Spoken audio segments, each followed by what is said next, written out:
रामाय रामभद्राय रामचंद्राय वेदसे रघुनाथाय नाथाय सीताय पते नमः।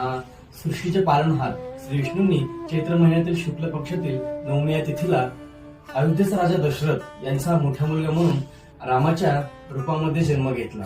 राम या शब्दाचा नामजप केल्याने आपल्या अंतरंगातील अंधकार मिटतो व प्रकाश पसरतो।